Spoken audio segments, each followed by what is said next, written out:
Welcome back two strings around us. मेरा नाम है गरिमा। काफी बार हम बच्चों के बिहेवियर में बहुत ज्यादा चेंजेस देखने लगते हैं, खासकर जो बच्चों की एज होती है 2 से 3, 3 से 4 साल की एज, उसमें हम देखते हैं कि बच्चे बहुत ज्यादा जिद्दी होने लग जाते हैं, टेंट्रम्स दिखाने बहुत शो कर जाते हैं। तो एज अ पेरेंट्स हम ये नहीं समझ पाते कि ऐसा क्यों हो रहा है। हम ये सोचते हैं कि हमारा बच्चा तो ऐसा नहीं था, अब तक तो ये ऐसे जिद या टेंट्रम्स शो नहीं कर रहा था, अब अचानक से क्या हो गया कि बच्चा एकदम से इस तरह की जिद कर रहा है, रो रहा है एक ही चीज को लेके, एंड और भी इसी तरीके के बिहेवियर उसमें देखने को मिल रहे हैं। तो ऐसा क्यों हो रहा है?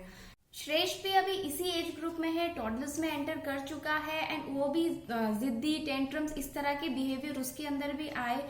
सो हमने नोटिस किया कि किस वजह से, ऐसे रीजंस क्या हैं कि इस तरह का उसका बिहेवियर हुआ, एंड फिर हमने वो सॉल्यूशंस फाइंड आउट किए जिससे हमें बहुत बहुत ज्यादा हेल्प मिली उसका जिद्दीपन, उसके टेंट्रम्स को कंट्रोल करने में। सो आज की वीडियो टोटली हमारे एक्सपीरियंस पे होगी। आई होप हमारे एक्सपीरियंस आपके काम आए और आपको भी हेल्प मिले अपने बच्चे के जिद्दीपन को, उसके जो टेंट्रम्स हैं उसको कंट्रोल करने में। सो पहले मैं आपको यही कहूंगी कि आप अकेले नहीं हैं। अगर आपका बच्चा इस तरह के बिहेवियर शो कर रहा है तो आप अकेले नहीं हैं जो इस तरह की चीजों को फेस कर रहे हैं। आई थिंक मोस्टली जो भी पेरेंट्स हैं उनके बच्चे इस एज ग्रुप में हैं वो तब ये सब चीजें फेस कर ही रहे हैं, बट ये परमानेंट नहीं है, ये टेम्परेरी बिहेवियर होता है। बच्चा ऐसा नहीं है, ये बच्चे के कुछ टेम्परेरी बिहेवियर हैं जो एज के साथ साथ चले जाएंगे।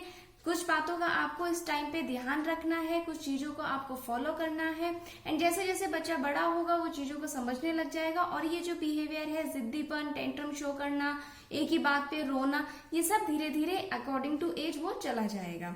सो आइए आगे की वीडियो में हम जान लेते हैं कि क्या रीजंस है जिनकी वजह से बच्चे जिद्दी हो जाते हैं, एंड क्या सोल्यूशन है वो भी मैं आपको इस वीडियो में बताऊंगी जिनसे आप अपने बच्चों का बिहेवियर को कंट्रोल कर सकते हैं। आपने ये नोटिस किया होगा कि बच्चों का जो जिद्दीपन स्टार्ट होता है ये 2 साल के बाद, जो 2 साल से 3 साल 4 साल की जो एज होती है उसमें ज्यादातर स्टार्ट होता है, और इसी एज में बच्चे ज्यादा अपना बोलना सीखना स्टार्ट करते हैं, एक चीजों को एक्सप्रेस करना। ये एज उनका ऐसा होता है जहाँ पे वो बहुत कुछ सीखना चाहते हैं, एक्सप्लोर करना चाहते हैं, और जब वो अपनी बात को आपको बोलते हैं तो कई बार ऐसा होता है पेरेंट्स नहीं समझ पाते हैं या थोड़ा बहुत समझ गए, नहीं पूरा समझ पाए।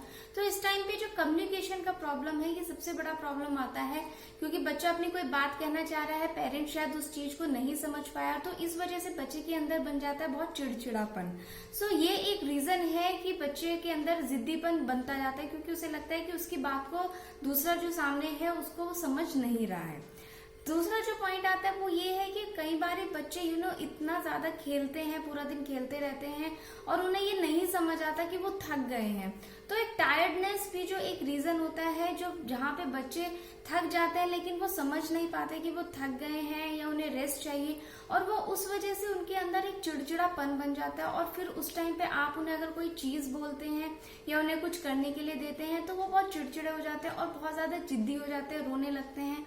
इस तरह के उनके अंदर ये सिम्टम्स देखने को मिलते हैं। नेक्स्ट जो मेन पॉइंट है और जो हमने बहुत ज्यादा नोटिस किया है कि श्रेष्ठ में, वो है भूख लगना। बच्चों को नहीं पता होता कि उन्हें भूख लग रही है या प्यास लग रही है, वो बस अपनी ही एक्टिविटीज में बिजी रहते हैं। कुछ बच्चे ऐसे होते हैं जो बता देते हैं कि उन्हें भूख लग रही है या प्यास लग रही है, लेकिन कई बार ऐसा होता है कि बच्चे नहीं, अपनी ही एक्टिविटीज में इतना बिजी रहते हैं कि वो नहीं बताते कि उन्हें भूख लग रही है, और जब वो भूखे होते हैं उस टाइम पे वो बहुत ज्यादा क्रैंकी, इरिटेटेड, बहुत उनके अंदर इमोशनल डिसबैलेंस होता है, और उस वजह से चिड़चिड़ापन उनके अंदर आना बहुत ज्यादा नॉर्मल है। आपको ये देखना होगा कि कहीं बच्चा भूखा तो नहीं है, कहीं ये रीजन तो नहीं है बच्चे का जिद्दी होने का। तो ये तो मैंने आपको बताया कुछ रीजन जिनकी वजह से बच्चों में जिद्दीपन बनता है, वो जिद्दी हो जाते हैं।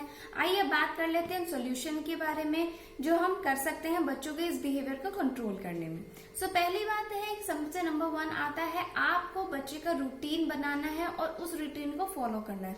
देखिए बच्चे बहुत ज्यादा समझदार होते हैं, वो एक रूटीन को फॉलो करना चाहते हैं, और उनके रूटीन में अगर थोड़ा भी डिसबैलेंस हो जाए, कुछ भी चेंजेस आ जाए तो बच्चे बहुत अनकंफर्टेबल हो जाते हैं, और उसकी वजह से उनके अंदर बहुत चिड़चिड़ापन बन जाता है। आपको उनका रूटीन जरूर फॉलो करना चाहिए। रूटीन आप 6 महीने के बाद बच्चों का एक रूटीन आप बना सकते हैं और उसको ही आप डेली फॉलो करें अकॉर्डिंग टू एज। जैसे जैसे बच्चा 1 साल का हुआ, 2 साल का हुआ, चेंजेस आप अगर ला रहे हैं, पर एक रूटीन आप बना के लाइए और उसी रूटीन को आप फॉलो करेंगे।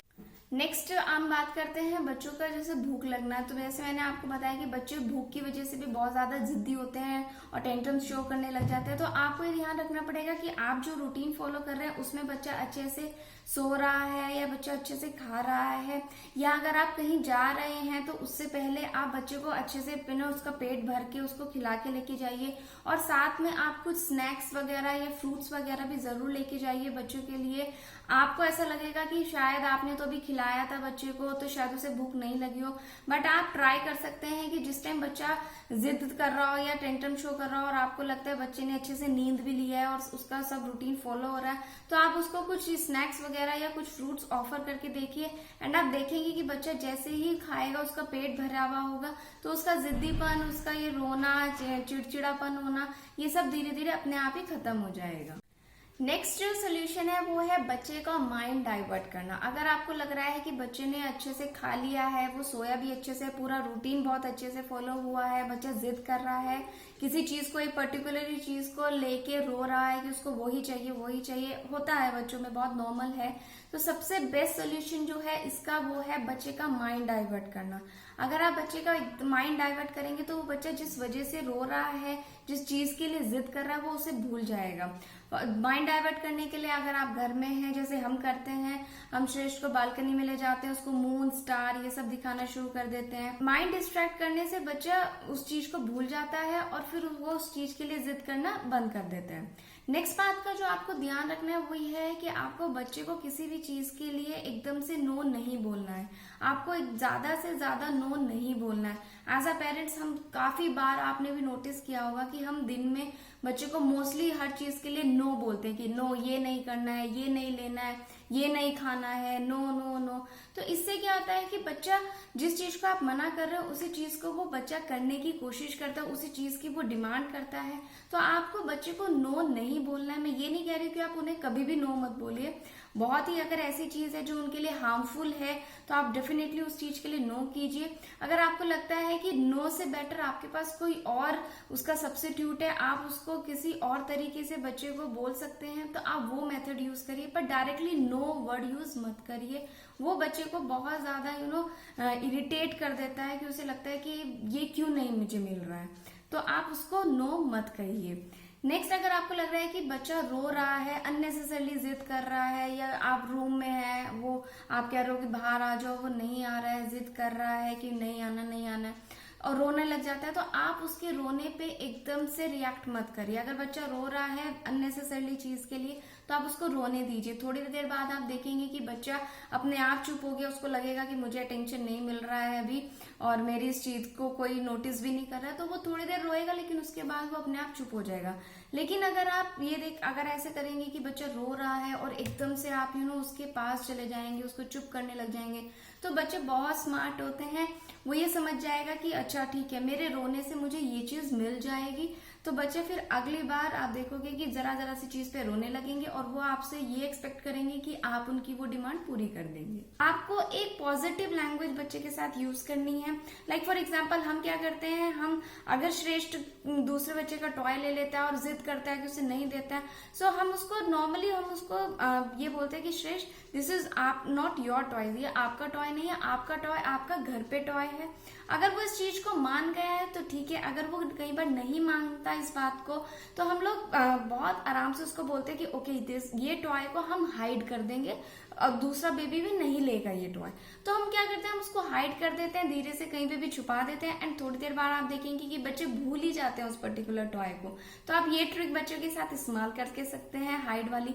लेकिन बच्चे के साथ एकदम नेगेटिव लैंग्वेज मत यूज करिए, हो सके जितना भी बच्चे के साथ पॉजिटिव लैंग्वेज ही यूज करें। काफी बार पेरेंट्स का ये कंसर्न होता है कि कई बार जब वो लोग शॉपिंग के लिए जाते हैं या ग्रोसरी शॉपिंग या सुपरमार्केट वगैरह जाते हैं तो बच्चे बहुत ज्यादा जिद करने लग जाते हैं, टॉफीज, चॉकलेट्स या स्नैक्स को देख के कि ये चाहिए, टॉयज को देख के बच्चे बहुत जिद करने लग जाते हैं। सो एज अ श्रेष्ठ भी सेम ऐसे ही करता है, वही बच्चा है वो भी सेम यही करता है। सो यहाँ पे मैं आपको सिर्फ अपना एक सोल्यूशन बता रही हूँ जो हम लोग उसके साथ करते हैं। अगर वो किसी चीज के लिए मांग रहा है कि मम्मा ये मुझे चाहिए, पापा ये चाहिए, चाहिए, तो हम उसको इमीडिएटली नो नहीं बोलते हैं, हम उसको कहते हैं ओके ठीक है हम ये चीज ले लेंगे। एंड हम लोग अगर वो इस चीज को मान गया तो ठीक है, अगर वो बाई चांस फिर भी नहीं मानता तो हम उस पर्टिकुलर चीज को अपनी ट्रॉली में डाल लेते हैं, तो उसको ये लगता है कि ओके उन्होंने ले लिया है। अगर आप कहेंगे नो नहीं लेना है, ये हम नहीं ले सकते, तो उस बच्चे का क्या होगा, एक ही जगह पे माइंड फोकस वहीं पे रह जाएगा, उसको लगेगा कि मैंने कोई चीज मांगी उन्होंने मुझे नहीं दी। तो आप भी ऐसे ट्राई कर सकते हैं जैसे हम ट्राई करते हैं। तो हम लोग क्या करते हैं, उसको चीज को रख लेते हैं एंड फिर जब बिलिंग के टाइम पे हम उसका बिल नहीं कराते एंड तब तक शेष भूल भी जाता है कि उसने किस चीज को हमसे मांगा था। क्योंकि मैंने जैसे आपको बोला है, माइंड डाइवर्ट करना एक सबसे बड़ा सोल्यूशन है बच्चों की जिद्दीपन टेंट्रम्स को कंट्रोल करने का। सो आई होप आपको आज की वीडियो यूजफुल लगी हो, आपके कुछ काम आई हो। देखिए पेंडेमिक की वजह से बच्चों का वैसे ही एक्सपोजर बिल्कुल बाहर का खत्म हो गया है, उनके जो सोशल लाइफ है वो नहीं इतना रही है जितना उनका अकॉर्डिंग टू एज ग्रुप होनी चाहिए थी। क्योंकि ये बच्चों का फंडामेंटल एज होती है जहाँ बच्चे बाहर जाते हैं, खेलते हैं, चीजें पहचानते हैं, लोगों से मिलते हैं, वो सब इस पेंडेमिक की वजह से बहुत ज्यादा मिनिमम हो चुकी है। सो इस वजह से भी बच्चों का एक जिद्दीपन आना बहुत नेचुरल है। तो एज अ पेरेंट्स मैं आपको यही कहूंगी कि आप पेशेंस रखिए, ये टेम्परेरी है, परमानेंट बिहेवियर नहीं है बच्चों का। सो ये एज के साथ चला जाएगा।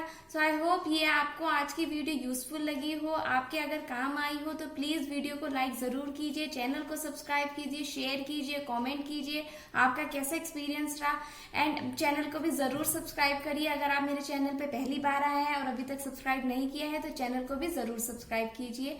आप अपना ख्याल रखिए, खुश रहिए एंड मुस्कुराते